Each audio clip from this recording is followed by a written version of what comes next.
ça. Philippiens, et on va faire comme d'habitude, on va faire le contexte, la structure, panorama général, les clés, l'application pour les derniers temps et éventuellement l'application intemporelle, comme on dit. C'est fort parce que ce matin encore je pensais à ça. En fait, toute la parole de Dieu, c'est vraiment une carte d'amour, hein, que le Père a écrit à nous. Vraiment. Si on regarde de Genèse, où il nous crée par amour, et puis à la fin il revient par amour, c'est tout. Et là, on a une carte de Philippiens, c'est bon, on le voit pas souvent comme ça, mais c'est un peu une carte d'amour de Paul aux Philippiens. Et c'est vraiment une carte d'amour parce qu'il avait un amour particulier pour cette église-là. Si on regarde le contexte déjà, alors déjà c'est la première église qui a été formée en Europe, puisqu'elle était en Grèce. Donc pour la première fois, il est sorti du continent asiatique pour l'Asie mineure, en tout cas pour aller là. Donc c'est son 3e voyage missionnaire où il va aller voir. Et là dans le contexte, donc on sait qu'il l'a écrit puisqu'il le dit. Moi, Paul, et puis il est accompagné de Timothée. Donc dans l'histoire, en fait, quand il écrit la lettre aux Philippiens, c'est dans les années 60 ou 62, c'est les fameux épîtres de prison, hein, qu'on avait dit, il y en a quelques-unes comme ça. Et donc en fait, il a eu tout un avant ces années-là, il a déjà toute une relation avec Philippe, puisque je sais pas si vous vous rappelez, il avait reçu dans une vision, dans Actes, il avait reçu une vision qu'il devait aller ici en Grèce, donc changer de mer carrément. Donc on sait que c'est années 60-62 parce qu'il dit plein de choses. Il dit les saints de César vous saluent. On est au prétoire, donc on sait qu'il est à Rome, quoi. Donc Rome c'est quand même assez loin de Philippe. Hein. Mais avant il a été en Philippe dans son 3e voyage missionnaire. Vous vous rappelez qu'il était sur le bord de la rivière quand il y a cette femme Lydie là qui faisait de la teinture de pourpre, qui a reconnu. Et il est probable, c'est ce qu'on dit en tout cas, que c'est donc la première femme qui a fait en fait la première église. À Philippe, certainement une femme qui a dû faire ça. Suite à ça, puis on sait qu'après il y avait une femme qui avait un esprit de python qui va reprendre, etc. Et là, il va être emprisonné à cause de ça, parce qu'il a pris, les gens qui l'utilisaient ont plus d'argent et qu'il l'a mis en prison à ce moment-là. Donc ça, c'est avant, bien sûr, c'est dans les années 58, certainement. Il a été aussi en prison, et c'est là qu'il y a le fameux, vraiment, on a rappelé ça, la prison qui, tout va se casser parce qu'ils adorent avec Timothée, et que toute la famille du gardien de prison va se convertir, etc. Donc ça, c'est tous les trucs qu'on voit à Philippe avant, quoi, hein, puisque c'est dans Actes des Apôtres, et Philippe, c'est après. Donc du coup, il était en prison là, il est parti de Philippe quand même, et finalement, il va être emprisonné à Rome.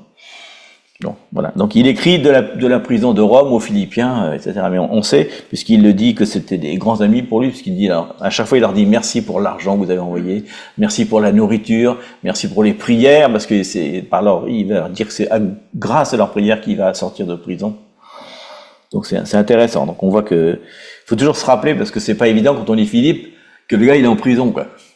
Quand on lit le truc, on pourrait pas penser ça. Parce que l'épître de Philippe, on l'appelle l'épître à la joie. Parce que c'est une des trois grands thèmes du livre, c'est la joie. Donc c'est intéressant de voir ça, mais se rappeler que, donc bien sûr, se réjouir dans les moments d'adversité, parce que c'est ce qu'il fait. Donc je vais faire rapidement structure. Bonjour. Donc il commence déjà, la structure c'est ça, il commence déjà par la joie au milieu des souffrances. Ensuite, deuxième partie, il va mettre l'accent sur l'humilité, l'exaltation en Christ. Ensuite, il va mettre en garde les Philippiens contre ceux qui se vantent de leurs bonnes œuvres, qui seraient soi-disant plus importantes que leur foi, quoi. Il a dit, n'oubliez pas les bonnes œuvres, c'est bien, mais la foi, quand même, c'est un peu plus important. Mais il va leur dire, hein. Et enfin, il va terminer par ce que je disais tout à l'heure, merci pour ce que vous avez envoyé, l'argent, le soutien, les prières, ils l'ont toujours soutenu dans son ministère, quoi. Donc on a ça, voilà. Donc on a salut initial, l'évangile au milieu de l'opposition, comment imiter Christ. Ensuite, il donne 2 exemples, Timothée et Épaphrodite, là. Ensuite, quelques conseils d'avertissement, Paul est toujours comme ça, et des paroles d'encouragement, plein de paroles d'encouragement. Et on voit toujours Paul, un mec extraordinaire, parce que quand on lit son texte, c'est incroyable, comme on dirait qu'il a écrit plein de lettres, ensuite il a tout relu, puis il a fait un résumé, quoi. Il n'y a pas un mot qu'on peut retirer du texte, quoi. J'ai regardé, il n'y a rien.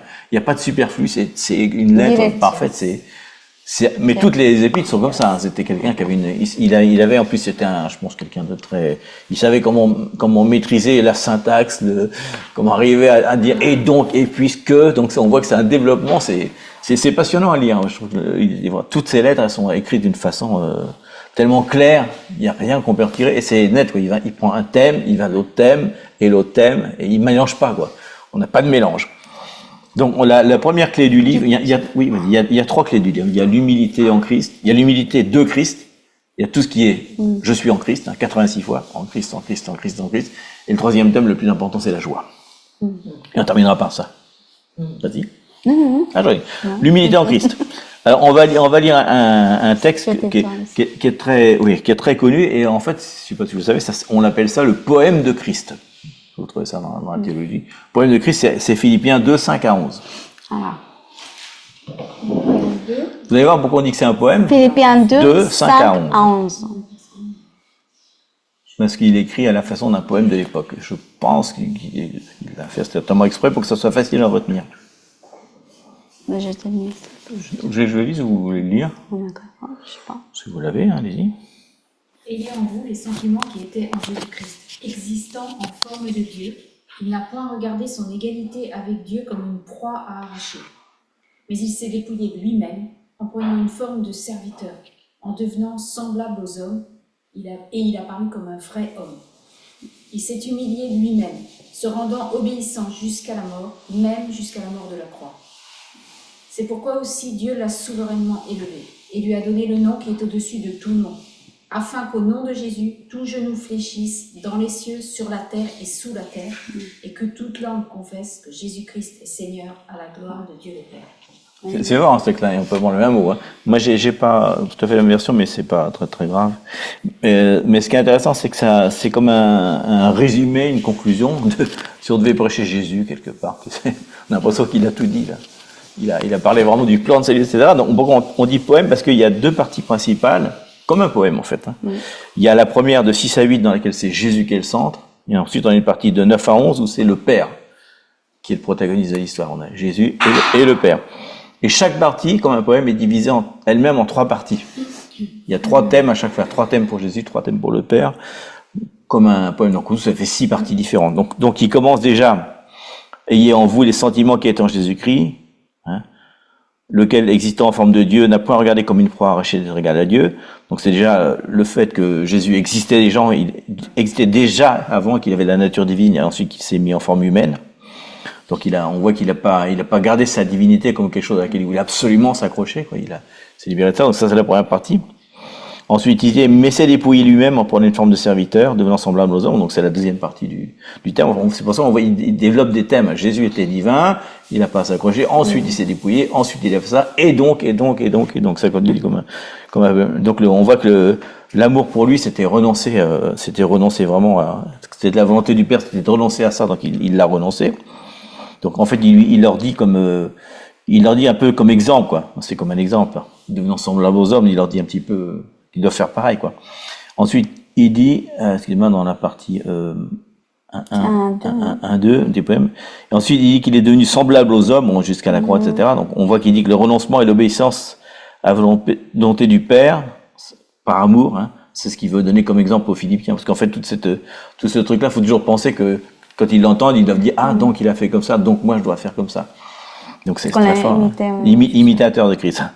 Et ensuite, il dit « C'est pourquoi, après avoir fait tout ça, quoi, c'est pourquoi que malgré qu'il a été trahi, humilié jusqu'à la croix, c'est ce qu'il vient de dire juste avant, il est maintenant exalté par Dieu. Et non seulement il l'a exalté par Dieu, mais il atteint la plus grande autorité. Donc on voit il leur donne une relation que le dépouillement donne l'autorité. Il leur redonne à nouveau, il leur parle à nouveau d'humilité.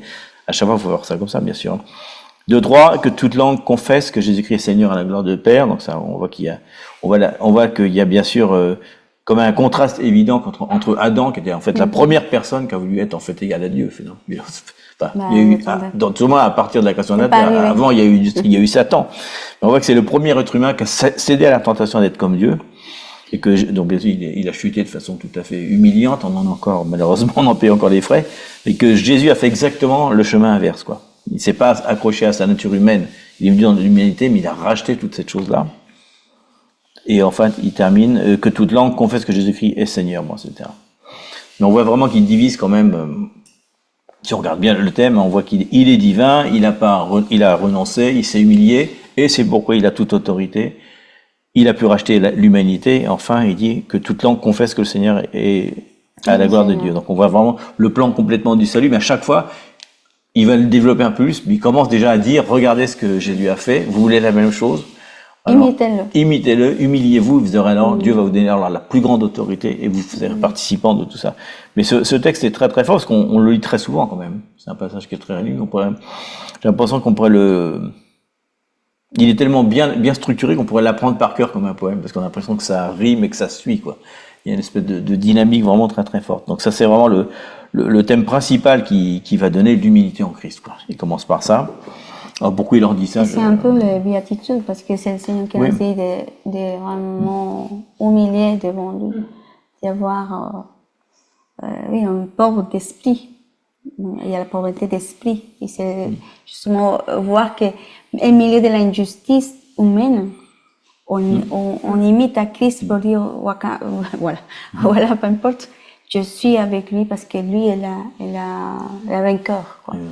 Et ce qu'on voit aussi, c'est que ce poème, c'est un peu, enfin ce poème, oui, on peut appeler ça comme un poème, ce texte fondamental, en tout cas fondateur, même on pourrait dire, c'est un peu comme la fontaine au milieu du texte qui nourrit tout le reste, en fait. On va voir que tout ce qu'il va dire, à part la joie, qui est un thème un peu différent, on va voir que tout ça se nourrit en fait de ça. Tout ce qu'il va développer après la base, en fait. dans Christ, c'est comme la base, parce qu'en fait, Philippiens, c'est vraiment très, comment on peut dire, centré sur Christ, quoi.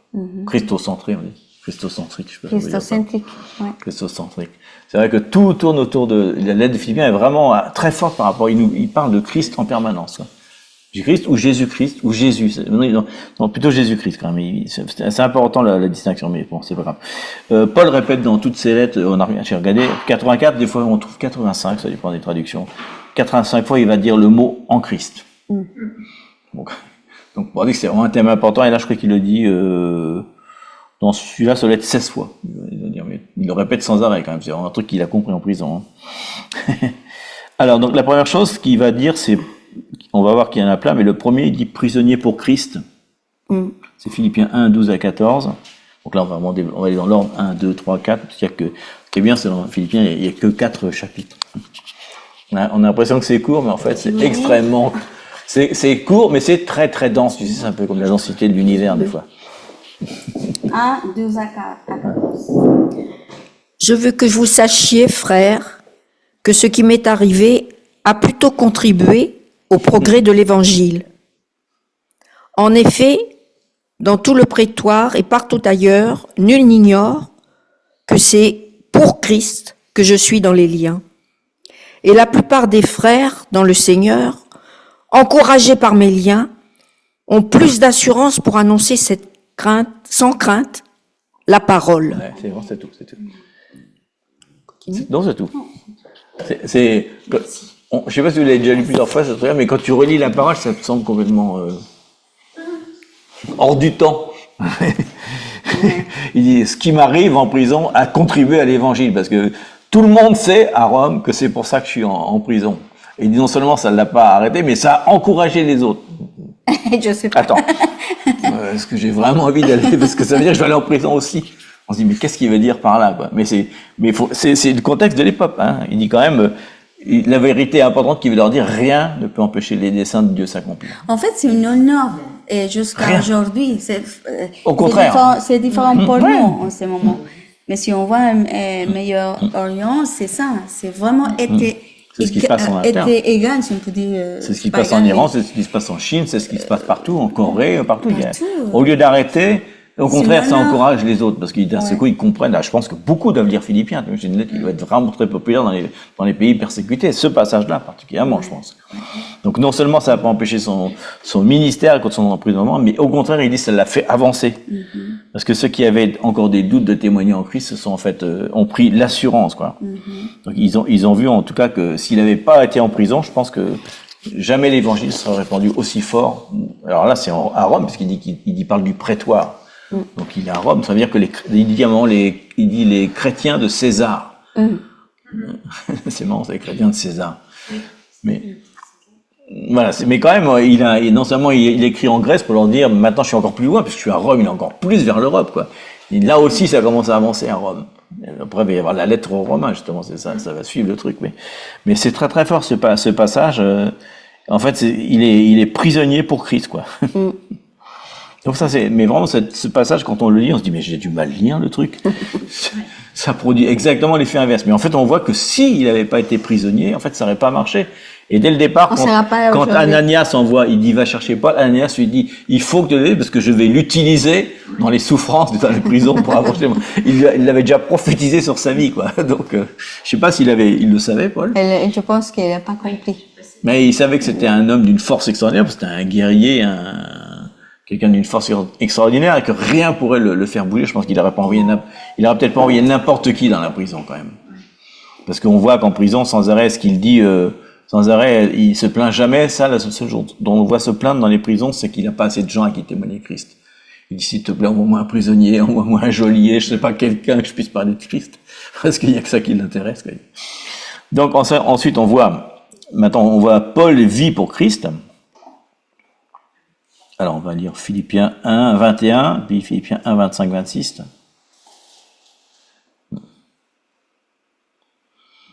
On va le lire. Vous voulez lire? Je lis sinon. 21. 1, 21 et 1, 25, 26. Car Christ est ma vie et la mort m'est un gain.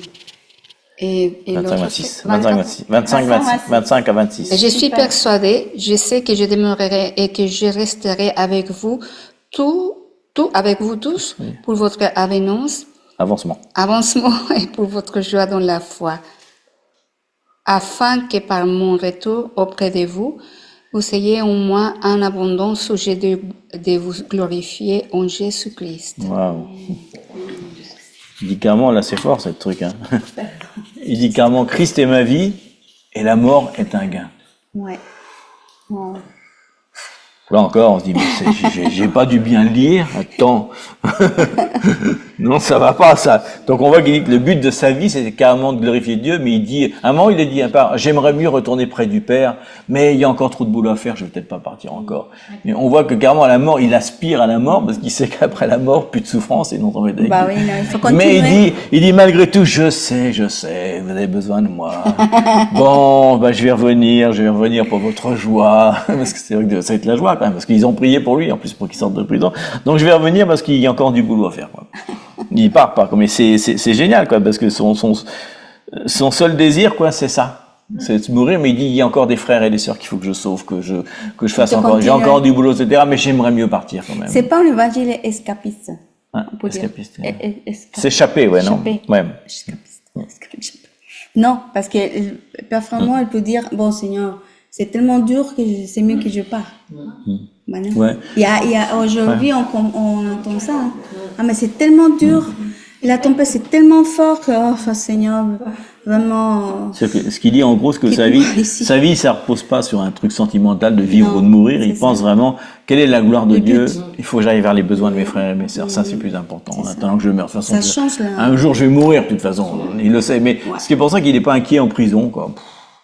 Quoi qu'il se passe, de toute façon, je gagne ou je gagne. Je sais pas trop. Mais quelque part, c'est bon, quoi. Ça n'a pas d'importance. Mais Je pense que c'est toute forte, hein. la révélation de la mort. Parce que finalement, L'amour ou de la mort? la mort. La mort. Parce qu'il n'y a pas mort en nous. Je sais jamais. C'est qu'est-ce qui fait peur en nous? C'est la mort. Mais on n'a pas la mort. On change d'état. Vraiment. Mais on n'a pas la mort. Non. Donc pour lui, il y a eu sa révélation. Et je pense que pour nous, c'est tellement fort. Parce que qu'est-ce qu'on est en train de vivre dans le quotidien? La peur. Tout ce qui est les nouvelles, toujours dans le journal, tout ça. On vous dit, oui Seigneur, qu'est-ce qui va arriver?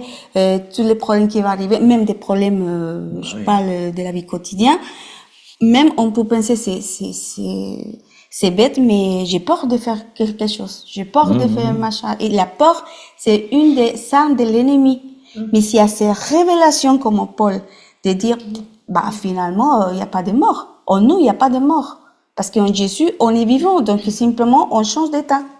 Donc, c'est pour ça que je pense que c'est une âme, et maintenant qu'on lit encore, et vraiment, c'est d'avoir ces révélations de la vie en Christ. Parce qu'il n'y a pas peur. Finalement, qu'est-ce qui se va détruire? Le corps. Mais finalement, on est vivant. Waouh. Pour moi, c'est Il a bien compris, Christ en moi, espérance de gloire. exactement. Ouais, il l'a compris. Il l'a compris. Voilà, donc c'est fort. Alors, on va ensuite l'attitude de Christ. Alors, donc il va reparler de l'humilité, parce qu'on a dit que le poème, c'est comme une fontaine qui nourrit. Mais c'est intéressant parce qu'il va dire deux choses. Il va dire en Philippiens 2,5, ayez en vous les sentiments qui étaient en Jésus-Christ. Alors, je suppose que chacun qui a une Bible va trouver autre chose. Ayez en vous les qui étaient en Jésus-Christ, parce que le mot sentiment, c'est particulier. Mais il dit, en tout cas, ayez en vous les sentiments qui étaient en Jésus-Christ. Quand on dit ça, cette phrase-là, en la sentant du contexte, il dit, alors, qu'est-ce que ça veut dire? Comment je peux avoir les sentiments qui étaient en Jésus-Christ? Je connais pas Jésus, qu'est-ce que ça veut dire, ces sentiments? Parce que le mot sentiment est bizarre pour nous, hein. Mais après, il leur explique à la fin, quand même, hein. Il leur explique à la fin, puisqu'il leur dit, donc attends, on va lire tout de suite les autres, d'ailleurs, c'est plus simple. Après, il disait ça dans 1 Pierre 5, 6.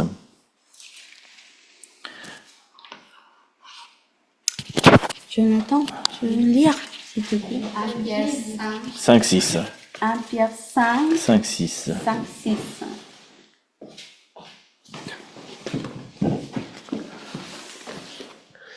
De même, vous qui êtes jeunes, soyez soumis aux anciens.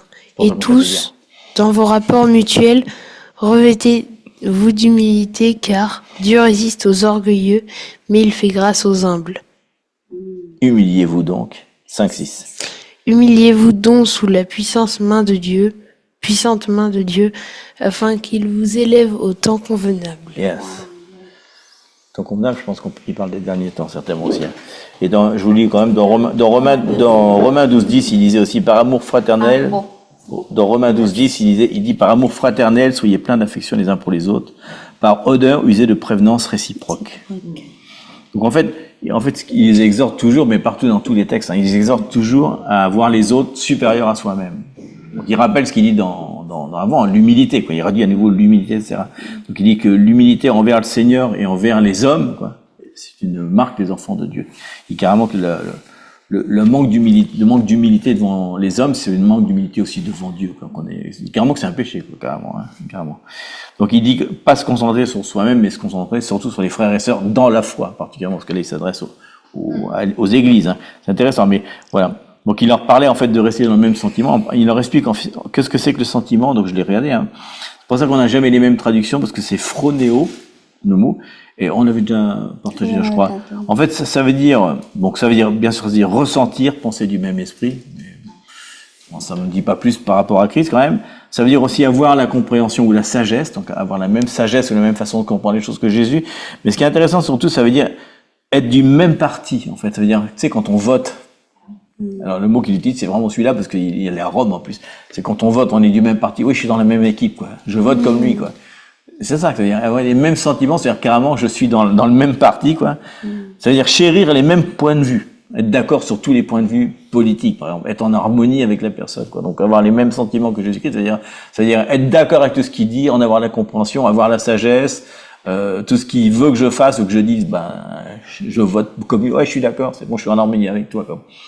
Donc c'est fort. Et l'harmonie, il le dit avant dans tout le poème, l'harmonie de Dieu, c'est l'humilité de s'abaisser pour être élevé. Mais c'est vraiment fort le mot phronéo, parce que c'est vrai que quand on lit ça, on se dit, il y a les mêmes sentiments. Donc c'est comme si un truc sentimental, quoi. Il parle pas de sentiment, il dit de ressentir le même amour que Dieu a pour les hommes, en fait. Parce qu'il y a un sentiment, quand même, il y a une sensation. Mais on est d'accord avec tout ce qu'il dit, tout ce qu'il fait, tout ce qu'on dit. Ah, ok, je suis d'accord, je suis avec toi. Je suis dans la même ligue, quoi. D'ailleurs, on voit dans l'Apocalypse, à la fin, on rappelle toutes les récompenses. C'est toujours, ouais, tu fais partie de mon peuple, t'as le même vêtement, la même pierre, t'auras le même nom, t'auras tout va dans cette direction-là. Donc c'est très très fort, parce que. Tu as dit quoi? Non, je veux dire qu'à un autre moment, Paul dit aussi, et nous avons la pensée. Nous avons la pensée de Christ. Ouais. Bon, et encore une fois, la pensée, c'est ça, quoi. C'est la même pensée. Ça a à voir avec... Ensuite, on a, bon là, j'ai appelé ça comme ça, la valeur incalculable de connaître Christ. Philippiens 3, 7 à 9, je vais vous laisser dire ça. Philippiens 3, 7 à 9, c'est beau ça. C'est pareil, on l'a lu tellement de fois ce passage-là. Il faut le remettre dans le contexte. Toi, t'as pas lu? Ah ouais. Paul 3. Philippiens 3, 7 à 9.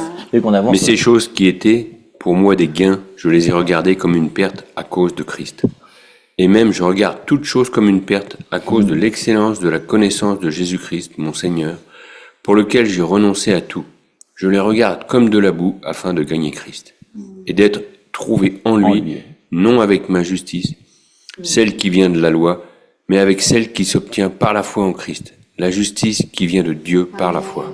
Ce passage-là, il est. Je pense qu'on peut écrire un livre là-dessus. On peut écrire. Chaval, c'est des phrases quand il dit. Parce que c'est bien de lire Philippiens par petits bouts, parce que c'est tellement fort. Quand il y a une overdose, il y a un shot d'adrénaline là. Il redit exactement la même chose. Hein. Et c'est fort parce qu'il dit bon, tout ce qui était un gain, c'est une perte. Donc, il faut savoir qu'il dit gain, c'est ce qu'on peut gagner dans la vie. Et le mot perte, c'est le mot excrément. Il dit, tout ce qui est rejeté par le corps. Ça veut dire que c'est fort. Hein. Ouais, et c'est le mot, et parce que c'est tout traduit comme on entend poubelle des fois. En fait, c'est tout ce qui reste des aliments qui est éjecté par le corps. Ça fait rien. En fait. Ouais, donc, il parle vraiment de ça. C'est plus qu'une perte, c'est carrément un truc, ça vaut rien du tout. Mais c'est fort, hein. Mais il dit à cause de l'excellence de la connaissance, quoi. Comme c'est tellement plus important de connaître Jésus-Christ, mon Seigneur. En plus, ça c'est beau. J'aime bien dit message. Jésus-Christ, mon Seigneur. Il dit bien à la fois aussi on peut croire en Jésus-Christ, mais pas qu'il soit notre Seigneur. Et aussi, il dit, je les regarde comme de la boue, quoi. C'est tous les textes afin d'être trouvés en lui, quand il dit carrément par la foi, quoi. Il cite la foi qui vient de la justice de Dieu, quoi. Donc c'est très très fort, hein. Il veut dire que celui qui gagne le Christ est trouvé en lui. Il dit carrément, quand on gagne le Christ, on le trouve, parce qu'il dit que, il reprend à nouveau l'idée qu'on a vue tout à l'heure de la dépossession des choses, comme Christ s'est dépossédé de ces choses pour être exalté, quoi. Donc on voit que gagner le Christ, être uni à lui pour avoir la plus grande récompense ou autorité, c'est un truc de dépossession à nouveau. C'est de tout ce qui avant m'était bénéfique m'intéresse plus, quoi. Tout est, il est c'est comme si les choses du monde l'avaient anesthésié, quoi. Ça a plus d'intérêt, quoi. Il trouve plus de plaisir à ça, quoi. C'est bien, du coup, comme il est en prison, ça tombe bien. Là, il a rien, mais ça n'inquiète pas. D'ailleurs, il a dit à un membre, vous vous rappelez, il a dit à un moment, j'ai appris à être dans la misère la plus totale, l'abondance. J'aime bien les deux, mais en fait, c'est pas ça qui change ma vie, quoi. C'est pas. Il le dit plus tard dans la journée. En fait, c'est des choses qu'on utilise, mais c'est pas accroché à ça. Ensuite, il parle, donc, après qu'il a fait ça, il parle maintenant de la récompense en Christ, hein, parce que ça avance comme ça. Je dis les thèmes, on était à 3, 7, 9, on va passer à 3, 13, 14. Il continue à nouveau tout ce thème, il développe, en fait. C'est vraiment très bien développé pour ça. Et Philippiens 3, 13, 14, si quelqu'un veut lire. Je ne pense pas l'avoir ceci, mais je fais une chose. Oublions ce qui est en arrière et mais pas important vers ce qui est en avant. Je cours vers le but pour remporter le prix de la vocation céleste de Dieu en Jésus-Christ. À nous rire commun. Et sur quoi il fixe ses regards pour faire ça? Sur cette récompense. Nous, on sait, il le dit à la fin dans la récompense, c'est Stéphanos, c'est la couronne de la victoire, quoi. Et c'est bien parce que, forcément, il est à Rome et puis il vient de Grèce, donc les Jeux Olympiques existent déjà à l'époque, donc c'est évident qu'il fait une référence aux Jeux Olympiques où il y a une course comme ça et le dernier va sur le podium et puis on sait que c'est le juge qui lui remet la couronne de victoire. Ah, c'est fort, parce que là vraiment il y avait une couronne de laurier, quoi. Il y avait vraiment une victoire. Donc on voit qu'il fait une référence à ça quand même, bien sûr. Mais aussi peut-être, il fait peut-être aussi une référence puisqu'il le dira un peu plus tard que dans 2 Corinthiens 5:10, je vais vous le lire. Il dit 2 Corinthiens 5:10, parce qu'il dit à la fin la même chose, en fait, le même thème. Hein, il écrit plus tard, car il nous faut tous comparaître devant le tribunal de Christ afin que chacun reçoive selon le bien ou le mal qu'il aura fait, étant dans son corps. Donc il y a une récompense, et c'est parce qu'il dit bien en étant dans son corps, donc sur la terre, quoi. Voilà. Donc c'est bien. Donc on voit qu'il dit que la véritable récompense n'est pas dans ce monde, il y a une récompense éternelle. 5 à 10. C'est pas la seule fois, puis il y a d'autres passages où il a parlé de ça, mais il rappelle qu'il y a une course à courir, quoi, et qu'il y a une récompense, et on peut s'arrêter dans la course ou rater son truc aussi. Donc ça, c'est vraiment le truc, encore une fois, c'est la récompense. Et il continue après dans le thème, on va passer à Philippiens 4. C'est les 4. Quatrième. Non, pas encore. On est fortifié en Christ après. C'est les 4. Alors, en fait, on va lire Philippiens 4:13 pour l'instant. 4:13. Hein. Bon, ça, on connaît tout. Je puis tout par celui qui me fortifie. Ouais. Alors, tu as la version Louis II, certainement. Ah, voilà. C'est surprenant parce que, pourquoi Louis II a mis ça alors qu'il y a marqué dans le texte original, je fais tout par Christ. qui me fortifie. Ah oui, il y a bien marqué Christ dans le texte, ça c'est sûr. Hein. Et dans Louis II, ils ont marqué par celui. Pas celui. En espagnol, non. En anglais, non. En darmi, non. Mais Louis II, il a mis par celui. C'est un petit C. Ouais. Oui, je peux pas, c'est lui qui me faut. Alors qu'il y a bien marqué dans le texte en grec, je puis tout par Christ. Mais c'est Qui me bizarre. for- Ah, j'ai pas compris pour ça. C'est surprenant. Ouais. C'est lui qui me faut. Oui. Surprenant. C'est surprenant parce que c'est ça. Mais alors, on lit ça, je puis tout par Christ qui me fortifie, et souvent on le sort du contexte, et on n'a qu'à lire juste avant 4.12. Allez, c'est appelé. Je sais vivre dans l'humiliation et je sais vivre dans l'abondance. En tout et partout, j'ai appris à être rassasié et à avoir faim, à être dans l'abondance et à être dans la disette. Et après il dit, je puis tout par Christ qui me fortifie. On peut tout Si on par fait l'inverse, ça change Ouais, tout. ça change tout parce que si tu dis ça, je peux tuer par Christ, mais est-ce que tu es capable de vivre dans l'abondance et la disette? Est-ce que tu es capable? Oui, alors, j'arrive à vivre très bien dans l'abondance. La disette, c'est la famine, quoi, là où il n'y a Oui, rien la à manger, famine. quoi. Ouais. Mais il dit aussi, je sais vivre dans l'humiliation, quoi. Et il dit aussi, en tout et partout. Ouais. Partout. J'ai appris à plus avoir faim, mais j'ai appris aussi à avoir très, très, très faim. À être humilié, à être battu, mais c'est pas grave, il dit, je puis tout par Christ qui me fortifie.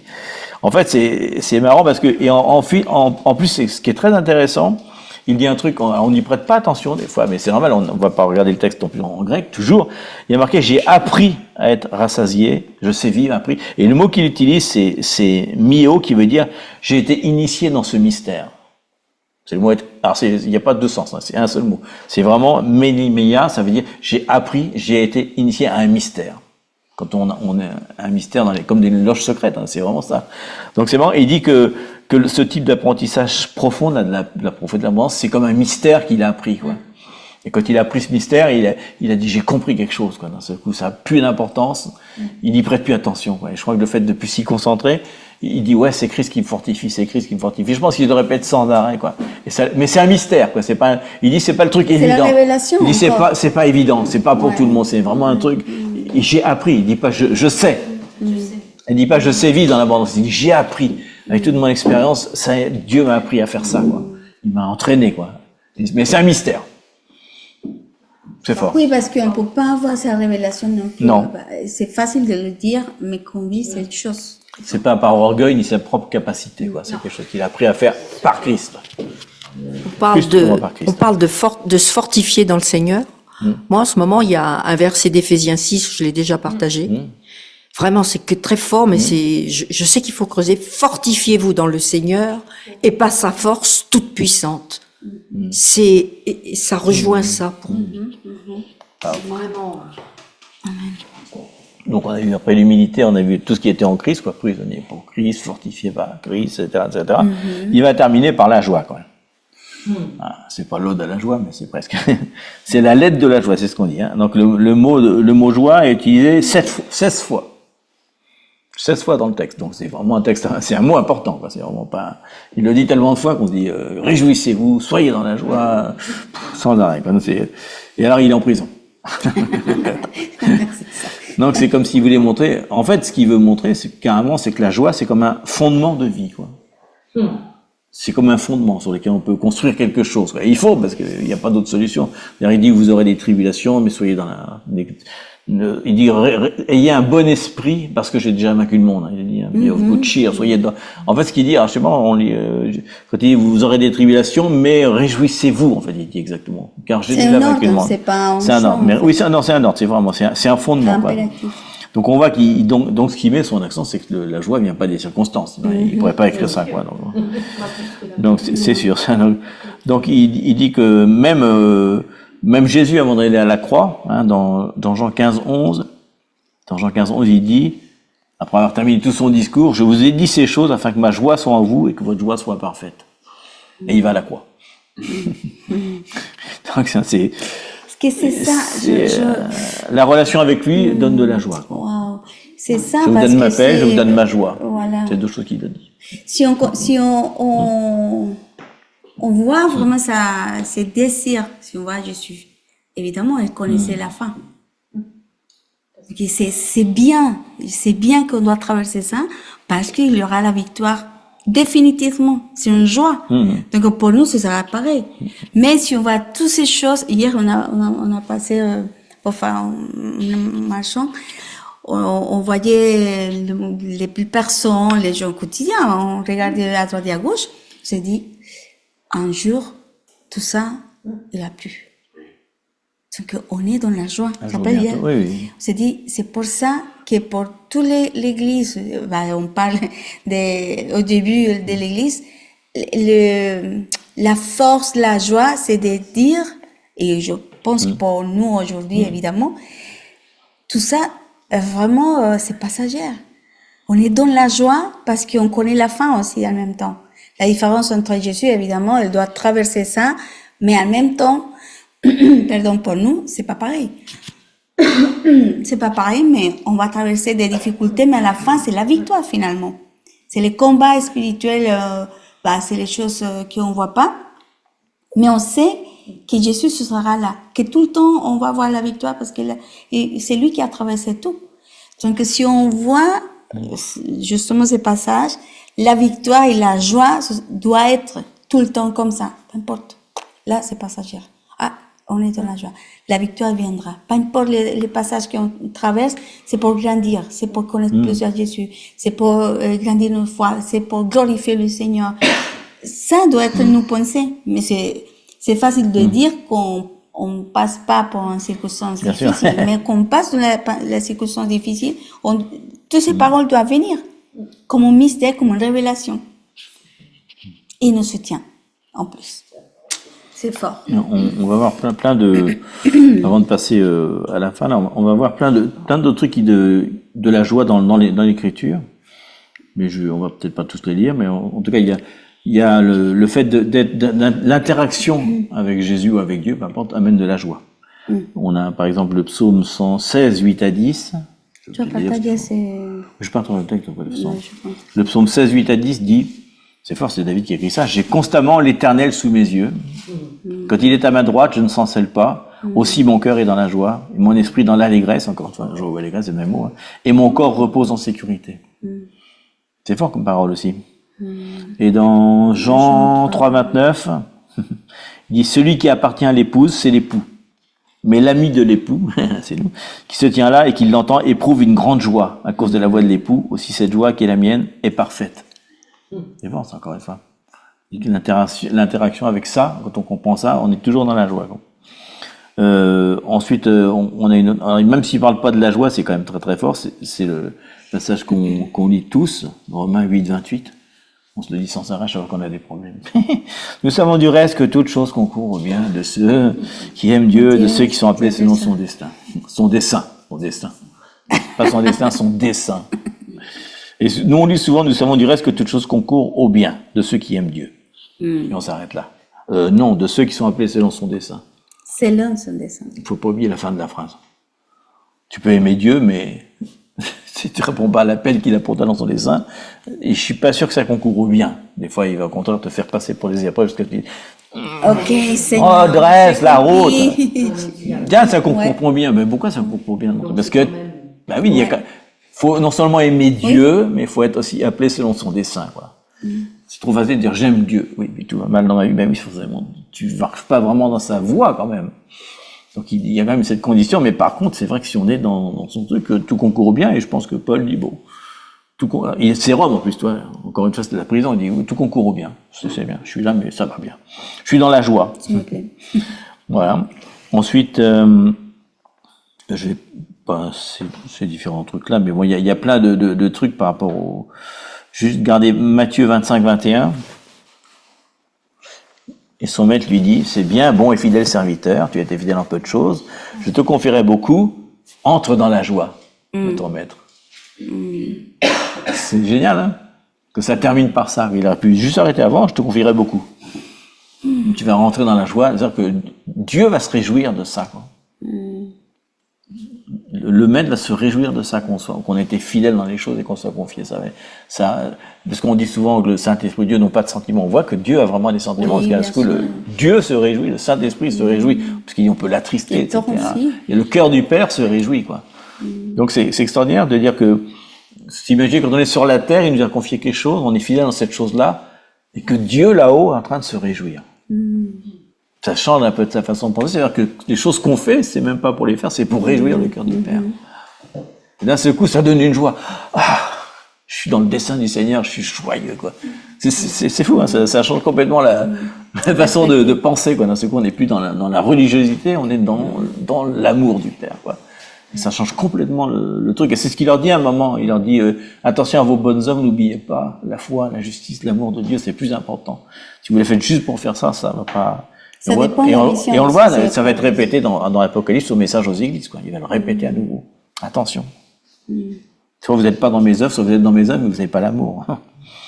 Ensuite, qu'est-ce qu'on en a? Il le dit aussi, parce qu'on peut faire les choses pour les hommes, mais Ensuite, pas pour Dieu. exactement. Ensuite, on voit qu'il se réjouit dans nos prières quand elles sont faites selon sa volonté. C'est dans Jean 16, 24. Jean 16, 24 dit, jusqu'à présent, vous n'avez rien demandé en mon nom. Demandez et vous recevrez afin que votre joie soit parfaite. Encore une fois. Il se réjouit dans la prière quand elle est selon sa volonté. Ou on a aussi 1 Jean 3, 22, tu veux dire, vous? 1 Jean 3, 22, mais si. Ah, juste avant. 1 Jean 3, 22. Qui c'est soin Quoi que que nous ce soit. quoi que ce soit de nous demandions, Que nous demandions. nous le recevons de lui parce que nous gardons ses commandements et que nous faisons ce qui lui est agréable. Et agréable, c'est ça. Voilà. Il y a un moment c'est en Proverbe 15:8, la prière des hommes droits est agréable. Ouais. Mais pas le reste. Parce qu'il dit carrément le sacrifice des méchants. Il dit carrément la prière des hommes droits, parce qu'il dit que la prière, il dit que le sacrifice des méchants, c'est une horreur. C'est Proverbe 15:8. 15:8. Ça veut pas dire des choses que Dieu déteste. Il déteste. On dit Dieu est amour. Non, il y a aussi des choses il y a 8 choses qui haït carrément. L'idolâtrie, l'adultère. Mais alors, le sacrifice des méchants. Parce que le sacrifice, c'est un truc. À l'éternel. C'est un truc sacré. Le sacrifice, c'est un truc de beau et d'un seul coup de sacrifice. Le méchant sacrifice, il voit le cœur du méchant, il dit, ton sacrifice, je peux pas le supporter. Il le dit à un moment, il dit même à un moment, vos louanges, je ne peux pas le supporter. Vous m'adorez, mais je ne vous supporte pas. Il n'est pas là. Le sacrifice des méchants. Je sais pas, c'est-à-dire qu'ils font un sacrifice à autre chose. À autre chose, certainement. Peut-être qu'ils sacrifient un autre. Ouais. Ou ils pensent sacrifier à Dieu. Même Élan. Mais ils pensent que Leur cœur est complètement. C'est ça. ils sont trompés. Ouais. Et en fait, ils sacrifient peut-être un agneau, mais il n'est pas tout à fait pur. Pas grave. Il me faut 5 parfums, mais je vais en mettre que 4. Il va pas le voir. Ils vont faire un sacrifice selon ses C'est leur propre truc, leur propre truc. Ils vont pas. Ouais. Mais c'est marrant cette phrase. Même parce que la religiosité aussi, oui, c'est vrai. Et aussi le fait de faire, à la fin, dit qu'il y aura des amateurs de soi-même. Pareil. Donc il y a les gens qui simplement pour s'exposer, pour faire quelque chose, mais à la fin, c'est pas vraiment pour encore de l'humilité pour adorer au Seigneur, pur. Ouais, voilà. Exactement. Ensuite, il y a une autre. Mélangé. Il y a un autre passage aussi dans l'Écriture, donc là c'est pas Paul, on sort un petit peu, mais c'est pas grave, il parle quand même de la joie, du fait d'aider les gens à aimer Jésus, quoi, d'évangéliser quelque part, quoi. C'est dans 3 Jean 1:4. J'aime beaucoup. C'est une lettre très très courte, hein. La troisième de l'ange, il n'y a qu'un chapitre. Hein. Je n'ai pas de plus grande joie que d'apprendre que mes enfants marchent dans la vérité. Amen. C'est fort ça. Tous les disciples que j'ai fait, il n'y a rien qui me fait. Il dit carrément, je n'ai pas de plus grande joie. Il n'y a rien de plus fort que ça ceux que j'ai évangélisés, ils marchent dans la vérité, ils continuent. Il dit, ils sont pas dans la vérité, hein. Il dit, ils marchent. Ils avancent. Oui, exactement. Mais c'est une joie, quoi. Ça fait partie des différentes joies. Nous, on est loin d'être, on est loin de la truc on est loin de la joie du monde, tu sais. Je suis dans la joie quand je vais à la fête foraine. C'est une autre joie, quoi. Je suis joyeux quand je bois du vin. Je sais pas, je suis joyeux. C'est une joie qui est complètement spirituelle, mais indépendante de tout, quoi. Oui, parce qu'on connaît, c'est une joie éternelle. C'est exact. C'est constant. Exact. C'est constante, la joie. Exact, constante.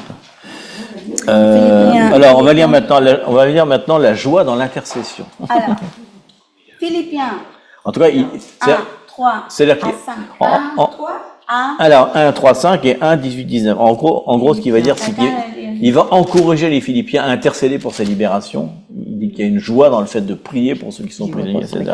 Donc, de l'intercession, quoi. Quelqu'un va chercher 1, 3, 5 et l'autre 1, 18, 19. 19. J'ai dit à mon Dieu ma reconnaissance de tous les souvenirs que j'ai de vous. Dans toutes mes prières pour vous tous, je ne cesse d'exprimer ma joie. À cause de la part que vous prenez l'évangile depuis le premier jour jusqu'à maintenant. Jusqu'à maintenant. Donc il a dû se passer 2 ans certainement, parce que c'est le moment où il a fondé Philippe. Et enfin Philippiens 1, 18, 19. Alors, c'est 1, Qu'importe. 18, 19, hein, Ouais. c'est ça. Vous aussi, réjouissez-vous de même et réjouissez-vous avec moi. J'espère dans le Seigneur Jésus vous envoyer bientôt Timothée afin d'être encouragé moi-même en apprenant ce qui vous concerne. C'est ça que tu as toi, hein, Philippe? C'est ça, non? Moi j'ai. 18 T'as 18, 19 toi 18 à 19. 1, 18, 19. 18. Ah, c'est 1, Ah, 18? oui. Ah, excusez-moi. Très Ben, ça intéressant, ne mais fait pas de c'est- mal. Hein. C'est très beau. Mais j'y vois pas très clair. Très beau aussi. C'est Philippien, mais c'est pas Faut grave. que je change on est mes dans la joie. lunettes. Ah, merci. Merci. Oh. La lumière vient. Alors, qu'importe, de toute manière, que ce soit pour l'apparence, que ce soit sincèrement, Christ n'est pas moins annoncé. Je m'en réjouis et je m'en réjouirai encore. Car je sais que cela tournera à mon salut grâce à vos prières et à l'assistance de l'Esprit de Jésus-Christ. Wow. Il dit, t'es bien parce qu'il y a marrant parce qu'il dit que ça soit dans l'apparence ou sincèrement. Bah écoute, peu importe du moment que c'est annoncé, le fruit on verra plus tard. Ah, mais au moins, C'est pas l'important. ouais, je m'en réjouis et je m'en réjouirai encore. J'adore ce truc. Mais il croit, t'as vu, il dit, je sais que ça va tourner mon salut parce que grâce à vos prières, je sais que ça va marcher, quoi. J'ai confiance dans l'intercession, quoi. Il s'en réjouit, quoi. Ouais, Bon, c'est intéressant. Je sais pas si j'avais pas des questions. la joie Non, de parce que j'ai pas de l'application. truc pour soutenir, je sais pas. Ensuite, la deuxième joie, la joie de voir l'Église dans l'unité. Il se réjouit de ça aussi. Ça, c'est beau. Alors, c'est Philippiens Philippiens 2, 1, 2. 1, 2, 2 à 2. 2 à 2. Les ados. Et ces phrases-là, c'est fou, j'ai l'impression que Philippiens, on le lit sans arrêt, en fait. C'est tellement de phrases importantes, quoi. Elles sont comme des bases de tout, On quoi. l'utilise. Ouais. Oui, on l'utilise. Si donc il y a quelque consolation en Christ, s'il y a quelque soulagement dans l'amour, s'il y a quelque communion d'esprit, s'il y a quelque compassion et quelque miséricorde, rendez ma joie parfaite, ayant un même sentiment, un même amour, une même âme, une même pensée. Voilà. J'aime bien parce que j'aime bien comme l'humour un peu de Paul quand même. Hein. Si donc, il y a alors peut-être que c'est comme un peu s'il y a quelques compassion, miséricorde, quelques soulagements dans l'amour, je sais pas ce que vous en pensez. Mais il a dit, s'il en casse, alors donc s'il vous plaît, rendez ma joie parfaite, s'il vous plaît. Ne venez pas me casser les pieds, je suis en prison. J'aimerais bien entendre ça, quoi. Vous êtes dans le même amour, la même unité, la même pensée, la même âme, quoi, s'il vous plaît. Voilà. C'est qu'il a dit, s'il vous plaît, quoi. Après tout ce que j'ai fait, tout ce que j'ai dit. C'est fort, hein. La souffrance Mais c'est un peu humoristique comme phrase. Il l'écrit en prison, quand même, quoi. Cette phrase est assez forte quand même. Il leur dit ça, quoi. Les psaumes 133. Parce que j'avais la chanson dans la tête, ça, quand j'ai fait ça. Quand j'ai fait ça, j'ai pensé tout de suite au psaume 133.1 qu'on chante sans arrêt. Voici, oh, qu'il est agréable, qu'il est doux pour des frères de vivre ensemble.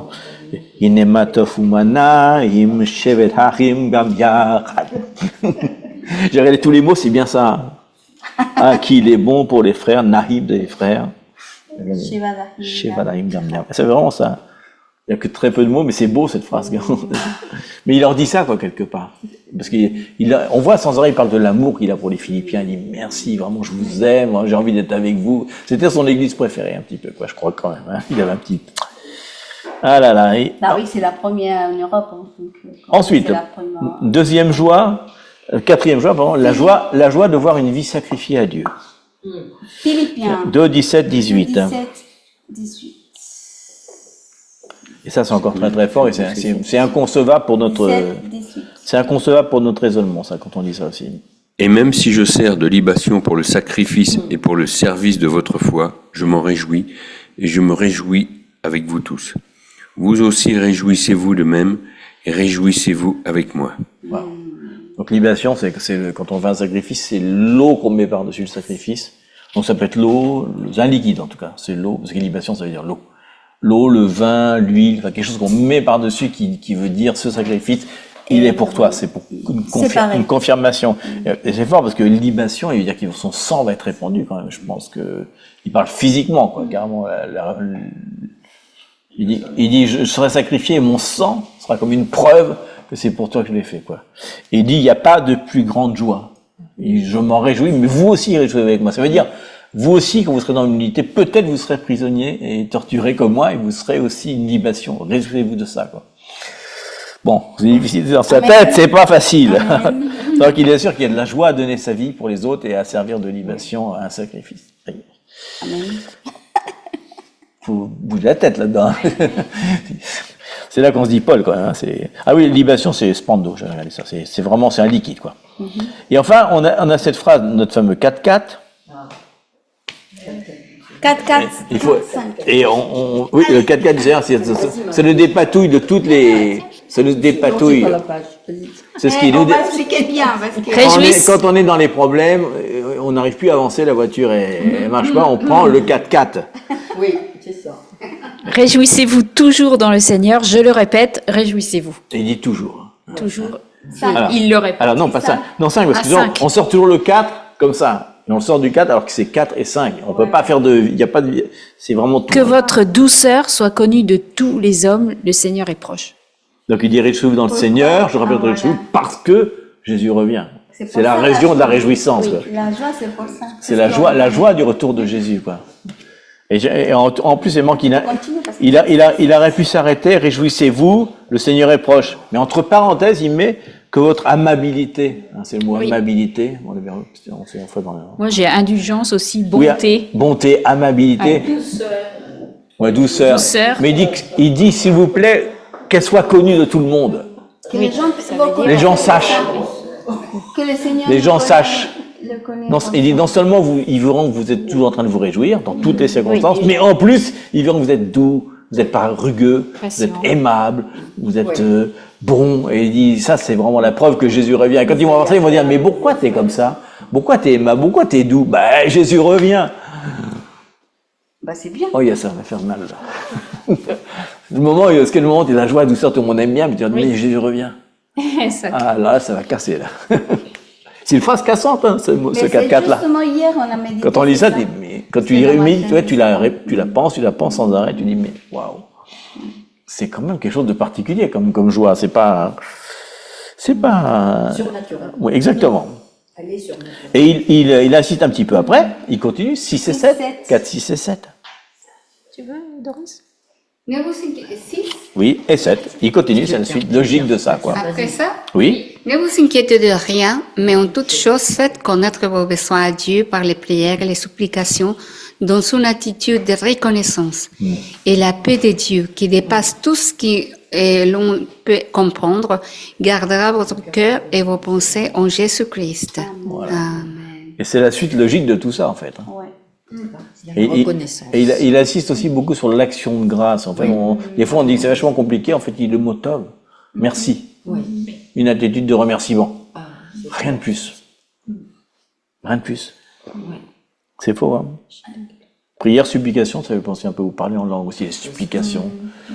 Prier selon Dieu, mais aussi, n'hésitez pas à supplier, quoi. Il dit, n'hésitez pas à vous humilier, supplier, mettez-vous par terre et criez à Dieu, etc. Et soyez dans le remerciement. Si on regarde tout Philippiens 4 jusqu'à 6, il dit la réjouissance, la douceur, le manque d'inquiétude, le remerciement, la prière, une attitude. Ça veut dire quoi exactement en grec, le mot supplication? J'ai même pas regardé. Parce que supplier Dieu,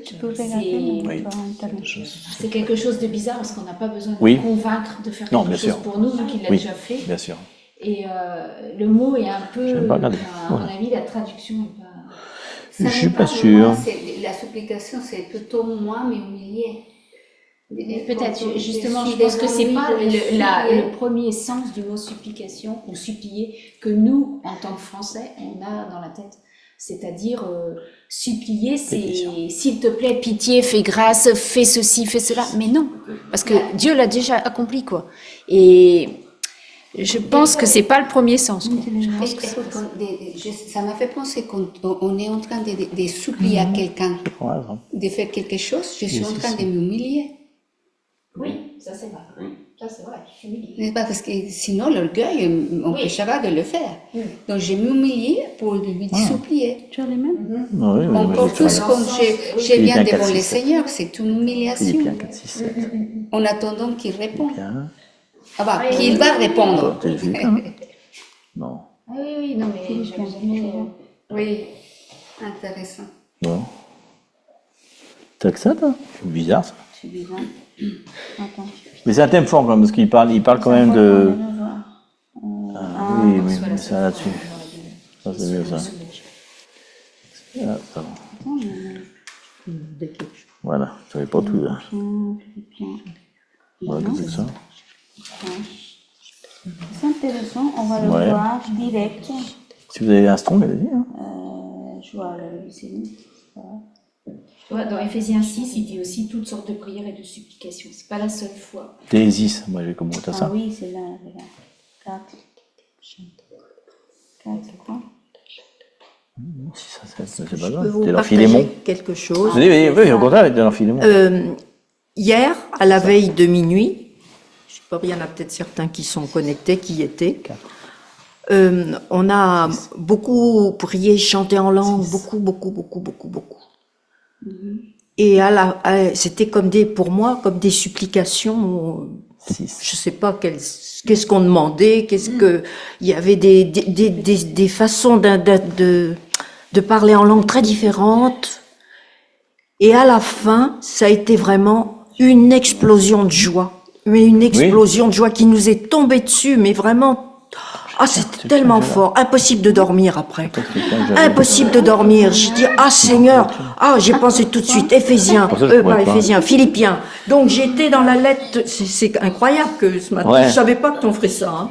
Ouais. Et j'étais dans Philippiens et je relisais ça, je disais, tu vois, comme Seigneur, quoi, c'est vraiment merveilleux. Je me suis réjouie vraiment, mais il y en avait plein la chambre, j'avais l'impression. Et vraiment, je rends grâce à Dieu pour ça. Vraiment, je rends grâce parce que ça continue. C'est vraiment un fil conducteur, ça continue, il nous entraîne dans ce mouvement. C'était comme si on avait décollé, on était passé dans un autre lieu et dans une joie qui vient du ciel, vraiment une joie éternelle, quoi.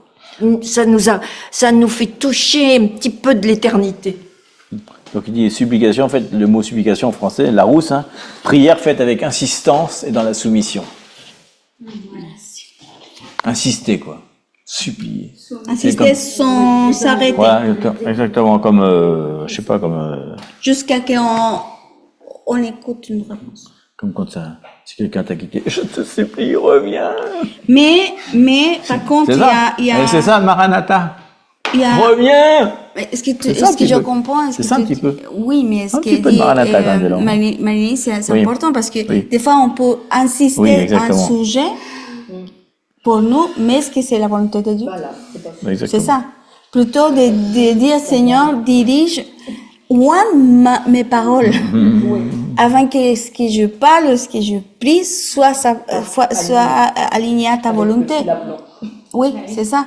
Parce que finalement, parce que je peux demander un désir de mon corps, mais c'est pas la volonté de Dieu, par exemple. Et après, on va être déçu, frustré, parce qu'il n'y a aucune réponse, parce que c'est pas la volonté de Dieu. C'est plutôt dire Seigneur qui est vraiment C'est pour ça qu'il prie en langue. C'est la meilleure. Parce qu'on ne se trompe pas. C'est lui qui prie selon sa volonté et vraiment le désir du Seigneur s'aligne à nos cœurs, quoi. On regarde maintenant l'application pour les derniers temps, mais on vient de commencer. Philippiens 4, c'est une application pour les derniers temps. Et il y en a une autre, c'est Philippiens 3, 1, 2. Il redit les mêmes choses. Hein. Là, son collègue ne répète pas, mais Philippiens 3, 1, 2, c'est une phrase qui est...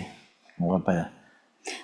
Au reste, mes frères. Si on témoigne de Dieu, vaut mieux lire que la première partie. Au reste, mes frères, réjouissez-vous dans le Seigneur. Je ne me lasse point de vous écrire les mêmes choses. Et pour vous, c'est salutaire. Prenez garde aux chiens, aux mauvais ouvriers et aux faux circoncis. Bon, on va pas lire cette partie-là si on témoigne. Il dit que dans les derniers temps, c'est vraiment ça, quoi. Ouais, c'est quand même... Mais prenez garde quand même. Hein. Il leur dit quand même ça. Et on a aussi Philippiens 3, 20 à 21. Jusqu'à Philippiens 4.1 en fait. De Philippiens 3.20 à Philippiens 4.1. Philippiens 3, 20. À Philippiens 4.1. Parce qu'on lit tout ce qui concerne les derniers temps dans Philippiens. Philippiens 4. Philippiens 3, 20 jusqu'au 4.1. Ah mince. Jusqu'au 4.1. Tu Quant changes le à chapitre. nous, notre droit de cité est dans les ciels, d'où nous attendons aussi comme sauveur le Seigneur Jésus-Christ. Il transformera notre corps de misère pour le rendre conforme à son corps glorieux par le pouvoir qu'il a de tout soumettre à son autorité. C'est pourquoi, mes très chers frères et sœurs, que je décide revoir, vous qui êtes ma joie et ma couronne. Tenez ferme dans le Seigneur, mes bien-aimés. J'encourage et Tu peux t'arrêter, jusqu'à 4. Jusque là, 4.1, c'était. D'accord. Je vais vous le relire en entier, dans une traduction peut-être un petit peu. Il dit, mais notre cité à nous est dans les cieux, d'où nous attendons aussi, comme sauveur, le Seigneur Jésus-Christ. Ah oui. On ne va pas être tout seul là, c'est bien. Qui transformera le corps de notre humiliation, c'est fort, en le rendant semblable au corps de sa gloire par le pouvoir qu'il a de s'ajouter sur toutes choses. C'est pourquoi, mes bien-aimés, chers frères, vous qui êtes ma joie et ma couronne, j'aime bien ça, demeurez ainsi fermes dans le Seigneur, mes bien-aimés. C'est fort ce truc-là, parce que vous êtes ma joie, mais ce que j'ai fait va me donner une récompense en plus. Je vous ai utilisé pour être récompensé en plus. Extraordinaire, hein. C'est fort, c'est beau cette phrase. Hein. Vous êtes ma joie et ma couronne. C'est beau ça. Et on voit ça. Et j'ai pris une citation parce que dans Ésaïe, il y a cette chose-là qui parle que certains dans les derniers temps seront dans la tristesse et la dépression et que d'autres seront dans la joie aux mêmes circonstances. Et là, donc il parle bien sûr, et là il parle au peuple juif quand il y aura la destruction de Jérusalem. Il dit ça dans Ésaïe 24:11. Ésaïe dit ça. Il dit, on crie dans les rues parce que le vin manque, toute réjouissance a disparu, l'allégresse est bannie du pays. Oui, c'est le premier truc-là. Et après, il dit, un peu plus loin, donc 13-16, Ésaïe 24-13, juste après, et il parle d'un truc intéressant, il dit, car il est dans le pays, au milieu des peuples, ce que vous avez dit, un rémanent. Donc un rémanent, un reste. Il y a parmi ces gens-là, on trouvera aussi un rémanent, un reste, hein, comme quand on secoue l'olivier. C'est les derniers c'est ceux qui vont porter du fruit, ils vont être le rémanent, le reste. Comme quand on grappille après la vendange, ils élèvent leur voix, ils poussent des cris d'allégresse. Des bords de la mer, ils célèbrent la majesté de l'Éternel. Glorifiez donc l'Éternel dans les lieux où brille la lumière. Le nom de l'Éternel, Dieu d'Israël, dans les îles de la mer. De l'extrémité de la terre, nous entendrons chanter gloire aux justes. Donc il y a cette prophétie que dans les derniers temps, il va y avoir un temps de désolation tout le long. Mais par contre, ceux qui restent, les remanents, vont être dans la joie, il va glorifier le Seigneur. Il dit partout, hein, d'Israël jusqu'aux îles, dans toutes les nations. Donc là, d'un coup, il réunit les deux peuples en même temps. Il fait un rapport entre les deux. Donc ça, c'est très fort. Donc c'est la joie dans les derniers temps, on l'avait déjà un petit peu vu quand même. Hein. Ensuite, il parle du perfectionnement, donc il parle après tout ce qui va se passer jusqu'au jour de Jésus-Christ. Donc c'est le perfectionnement de l'Église, vous vous rappelez? Il y a marqué Philippiens 1:6, je suis persuadé que celui qui a commencé en vous cette bonne œuvre la rendra parfaite pour le jour de Jésus-Christ. Des fois, on oublie ça. C'est pour lui. On sort souvent la phrase du contexte qui parle vraiment du retour. Parce qu'on dit souvent, oui, je sais que celui qui a commencé la bonne œuvre va la compléter. Mais il dit, elle sera pas complétée, il dit, elle sera parfaite au jour du Seigneur. Oui, mais quand même, il parle bien tout. C'est pour ça, le livre de Philippiens, il ne faut pas oublier que c'est aussi une lettre pour les derniers temps. Il en parle sans. Paul a toujours les yeux fixés sur les derniers temps. Il n'y a aucune lettre qu'il n'écrit. Corinthiens, Colossiens, Philippiens, Éphésiens, dans toutes les lettres, toujours il parle du retour du Seigneur. Hein, c'est-à-dire qu'il comprend que ce qu'il dit là, c'est pour l'Église de ces temps-ci. Il leur rappelle toujours, attention, votre vision, la cité céleste, attention, votre vision, la foi, la justice. Toujours, il n'oublie pas, Paul, il est convaincu de ça. C'est le message principal pour ça, quand on disait qu'il y a 30% de la Bible ne parle que du retour de Jésus, quoi. C'est tout centré là-dessus, quoi. C'est vraiment, au point que la salutation des chrétiens, c'était Maranatha. Parce que c'était pour eux la seule expérience, et c'est dans le credo fondamental de l'Église. Dans les 5 ou 6 premières choses, ils se réunissent ensemble, ils partageaient le pain, et ils partageaient du retour du Seigneur. Toujours, ça faisait partie des choses, on ne pouvait pas s'en passer. Et en fait, ça parle un peu de Apocalypse 19:7, qui parle de ça aussi, qui dit « Réjouissons-nous, soyons dans l'allégresse, donnons-lui gloire, car les noces de l'agneau sont venues, son épouse s'est préparée. C'est pour ça qu'il connaît ça. Ensuite, le dernier temps, perfectionnement de l'Église, on l'a vu ça.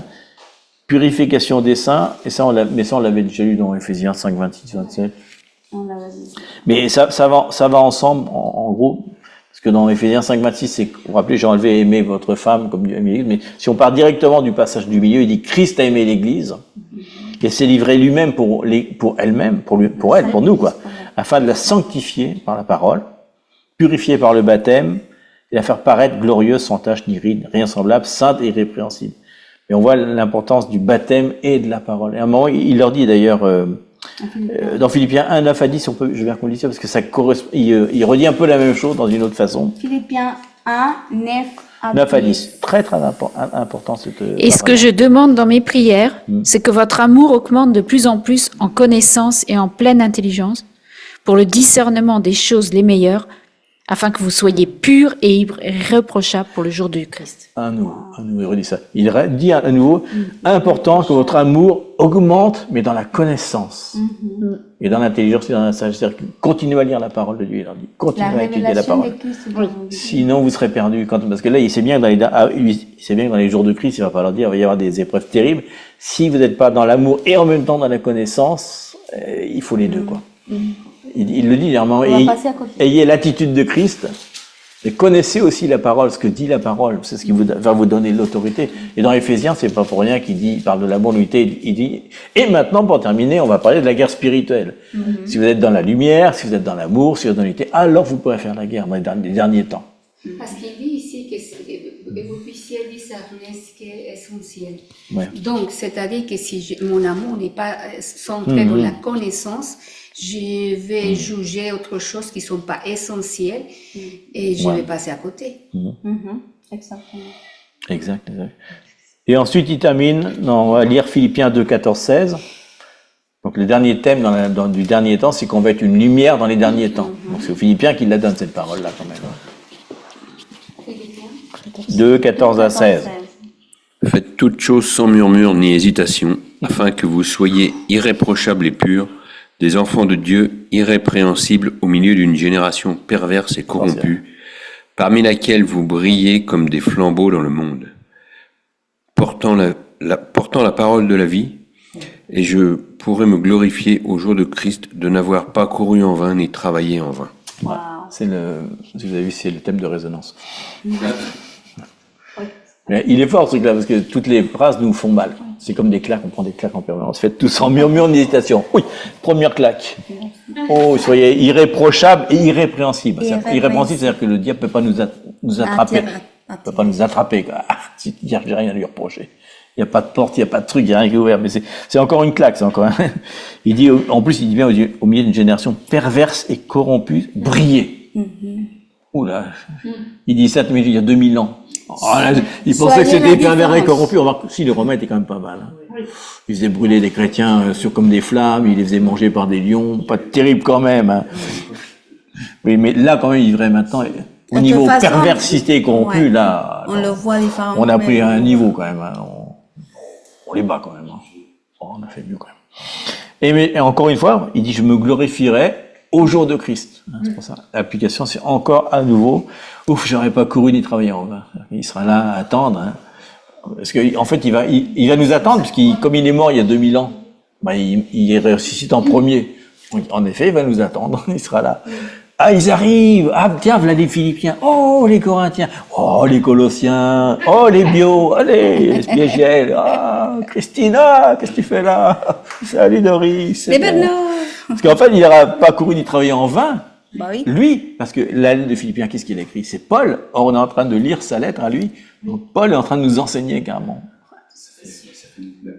C'est fou. Ouais, c'est ça. Toutes ces lettres-là, à chaque fois, je me dis, c'est merveilleux qu'elles n'aient pas été effacées, ces lettres-là. Parce que beaucoup de gens disent, non, ces lettres-là n'ont pas d'intérêt.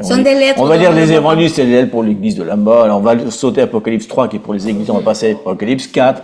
Mais là, vraiment, il parle à nous 2000 ans après, comment Dieu a fait ce miracle que la parole de vie, comme il dit, n'a pas été effacée ni détruite. On peut la lire et être enseigné. En question, entre guillemets, mais elle est loin de nous, mais continuons à parler. Donc l'application des derniers temps de Philippiens, c'est fort quand même. Briller, Mais il dit que si vous voulez briller, il faut pas que vous soyez dans le murmure et l'hésitation. Pourquoi il leur dit ça? Parce que certainement que dans l'église de Philippe, il doit y en avoir qui murmurent un petit peu, mais qui sont un peu tièdes, quoi. Donc il leur rappelle quand même, si vous n'êtes pas comme ça, vous ne serez pas irréprochable et pur, quoi. Dieu, l'ennemi pourra vous prendre quelque part. Irrépréhensible, c'est-à-dire pouvoir prendre avec la main, quoi. Donc le diable pourra vous attraper quelque part. Principe de précaution. Le murmure, le murmure, il le dit dans Corinthiens 10, je crois, il dit le murmure, c'est active le destructeur. Ne murmurez pas, s'il vous plaît. Donc très fort. Et j'ai pris application intemporelle.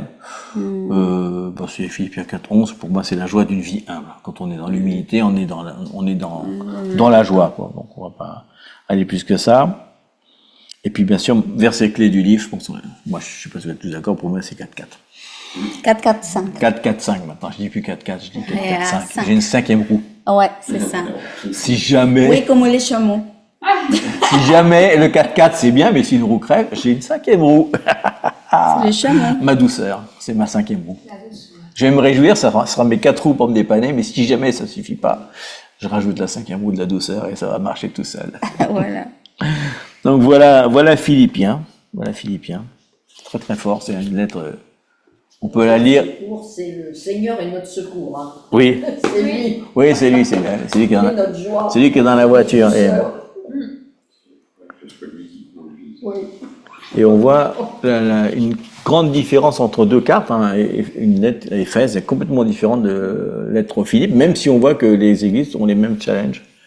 Ils ont du problème avec l'amour et l'unité. Ils ont tous un peu le même, c'est toujours un peu le même truc quand même. Donc chacun a ses petits problèmes, mais on voit que Philippiens les oublie pas. Puis c'est beau de voir aussi ce soutien qu'il a il est dans la prison et il sent il est quand même loin parce qu'il n'a pas de réponse. Hein. Il leur dit carrément, je sais pas combien de temps ça met la lettre à arriver, mais il leur dit, je sens que vous priez pour moi et je vais revenir. Je crois qu'il y revient pas parce qu'il doit mourir en Rome, si je me rappelle bien. Oui. Il ne reviendra pas. Mais quand même, cette là, et j'imagine quand elle a été lue dans l'église, toute la congrégation est là. Puis après, ils l'ont publiée. Je crois que les lettres après elles étaient recopiées, publiées, envoyées à d'autres églises, etc.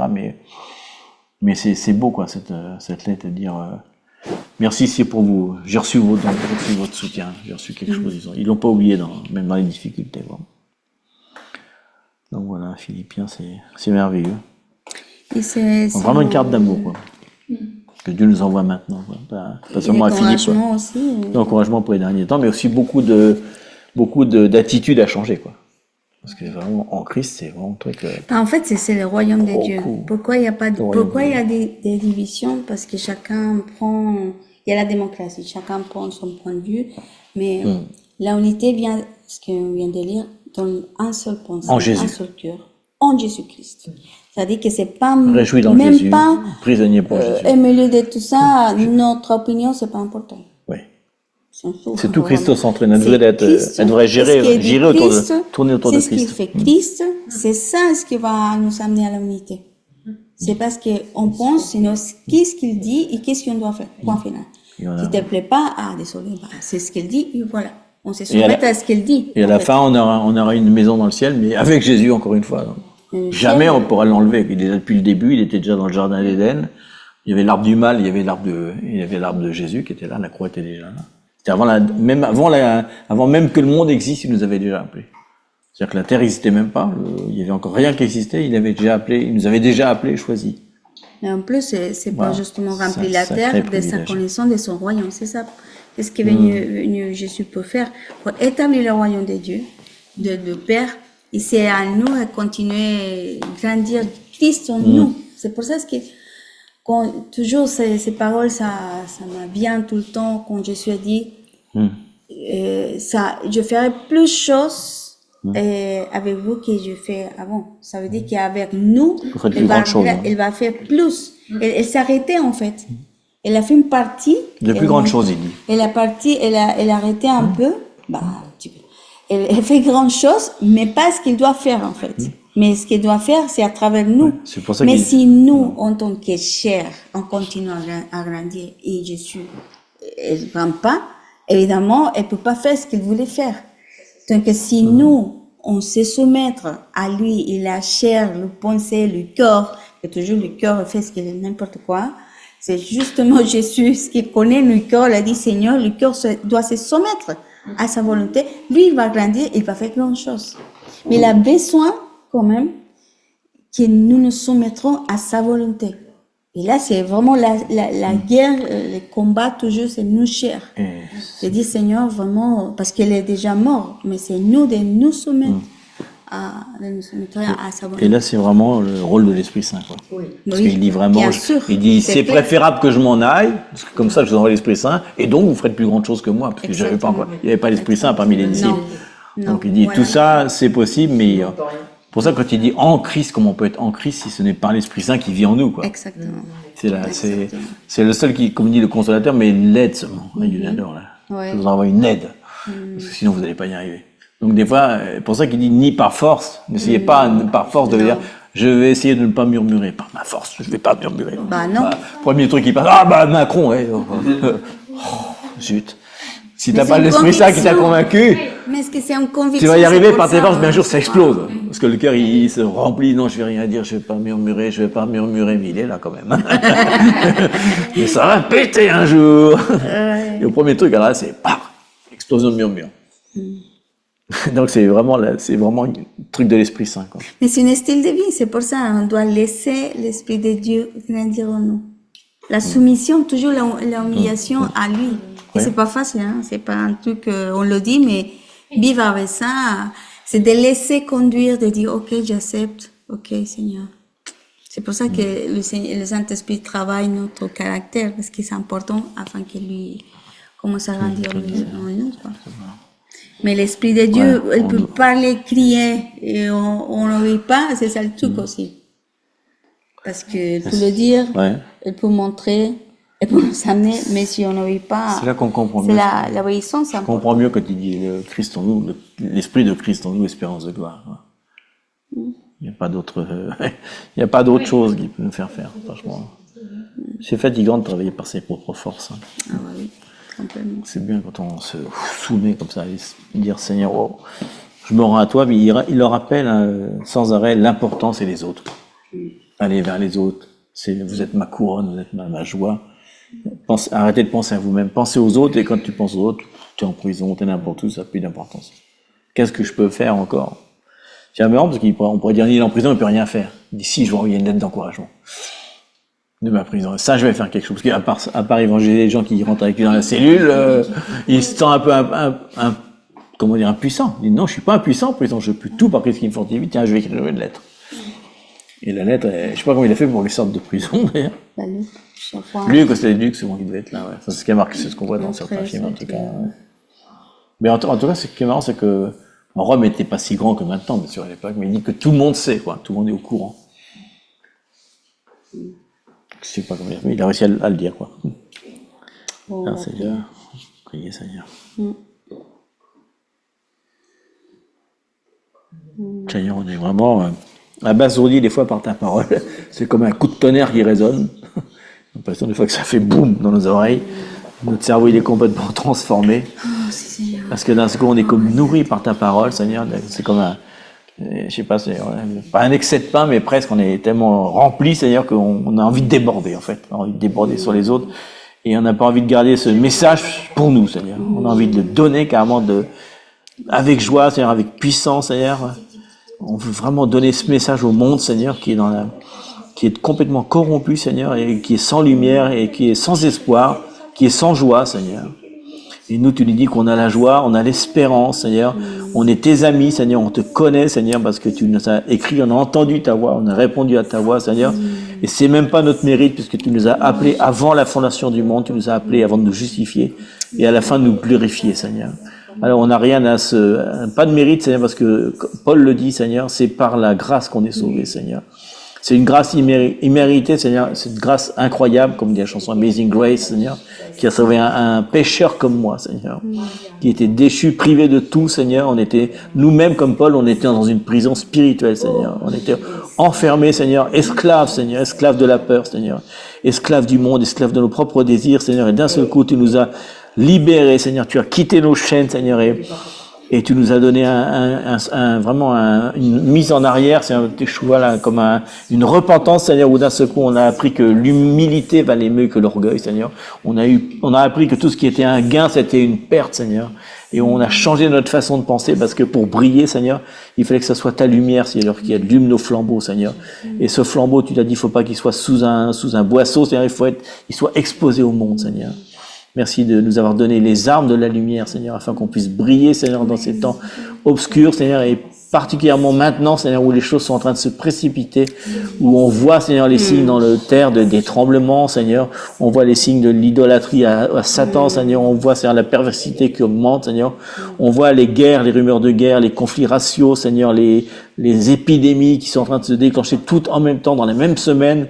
Seigneur, tu nous dis, Seigneur, soyez dans la joie, car j'ai déjà vaincu le monde. Ça va être un chemin étroit, on le sait, Seigneur, mais on va y aller, Seigneur. On veut y rentrer, Seigneur. Maintenant, peu importe les circonstances, peu importe ce qui va se passer, Seigneur. On reste nos yeux fixés sur toi, Seigneur, vers la récolte, Seigneur, comme le labour, Seigneur. On regarde pas en arrière, sinon on serait pas propre au labour, Seigneur. Donc on va vers l'avant, on veut semer les graines, Seigneur, dans nos vies, Seigneur. Semer les graines dans les vies de nos frères et sœurs, de ceux qu'on connaît, Seigneur, aussi. Afin, Seigneur, que les graines puissent pousser, Seigneur, donner du fruit en abondance, Seigneur. Merci, Seigneur, de nous laisser pousser en même temps au milieu de l'ivraie, Seigneur. On sait qu'au dernier moment, tu vas séparer, Seigneur. Tu vas séparer, Seigneur. Donc, on n'est pas inquiet, Seigneur. Si autour de nous, il y a de l'ivraie, Seigneur, c'est pas grave. On est dans le bon parti, comme tu dis. On a les mêmes sentiments que toi, Seigneur. Si on doit voter pour un parti politique, c'est toi, Jésus. On vote pour toi, Seigneur. Tu es le seul roi, en plus. Il n'y a pas d'autre gouvernance à la terre qui restera debout, Seigneur. Ce sera ton gouvernement. Et on veut dire, Seigneur, avec l'époux, Seigneur, et l'esprit, viens, Seigneur. Viens, Seigneur. On est vraiment comme l'époux, Seigneur, qui jeûne, comme disait Jésus, Seigneur. Il sera dans le jeûne et dans la tristesse parce que il voudra que l'époux revienne, Seigneur. On désire, Seigneur, vraiment te voir, Seigneur. C'est ta venue, Seigneur, qui nous intéresse. C'est le jour de Christ, Seigneur. Le moment où tu vas juger les nations, où on sera avec toi, Seigneur. On veut aller à ta rencontre, Seigneur. Merci, Seigneur. Maranatha. Maranatha, Seigneur. Qui n'oublie pas ton bénéfice, tout ce que tu nous as donné, si, Seigneur, Seigneur. ta bonté, ta grâce, ta miséricorde. Merci, Saint-Esprit, parce que c'est toi qui nous convaincs de tout, Seigneur. Merci parce qu'on commence avec toi, Seigneur. Établis ton royaume, Seigneur. Un seul langue, un seul Seigneur, oui, sentiment, un Seigneur. seul cœur, Seigneur, un seul loi. C'est de magnifier, Seigneur, ton nom. Ton nom, aucun nom, ça suffit. Aucun nom, Seigneur, son nom de Jésus-Christ, tu sois grandi en milieu de nos vies, de nos communautés, de toutes les communautés du monde qui commencent à lever un seul nom, un nom de Jésus-Christ, qui commence à régner, Seigneur, qui fait son entrée, Seigneur. Prépare-nous, Seigneur, pour cette étape qui arrive, Seigneur. Esprit de Dieu, Seigneur, vraiment souffle aujourd'hui sa poussière, Seigneur, vraiment. Nous te demandons que tu viens et souffle la vie en nous, l'amour en abondance, Seigneur. Parce que nous avançons en ton nom, Jésus. Nous déclarons, Seigneur, sa liberté qui vient en toi, Jésus. Merci, Seigneur, parce que nous sommes vraiment en mouvement, en corporatif dans l'amour, Seigneur, dans la miel de ton sang, Seigneur, de ton sang, Jésus-Christ. Merci, Seigneur. Merci pour ta bonté, Seigneur. Merci pour ta fidélité. Seigneur, je te demande que vraiment tu commences à nous aligner, vraiment nos désirs de cœur. Que nos cœurs soient vraiment devant toi, Seigneur. Que chaque mot de nos bouches soit one pour ton esprit afin de parler correctement. Selon ta volonté, Seigneur. Aligne nos besoins, Seigneur. Aligne nos sentiments, Seigneur. Seigneur, qu'on confonde pas, Seigneur, les choses qui sont bonnes apparemment pour nous, mais qui sont contre toi-même, Seigneur. Seigneur, commence à nous purifier, Seigneur. On sait que ta parole nous sanctifie et nous amène et nous porte la lumière, Seigneur.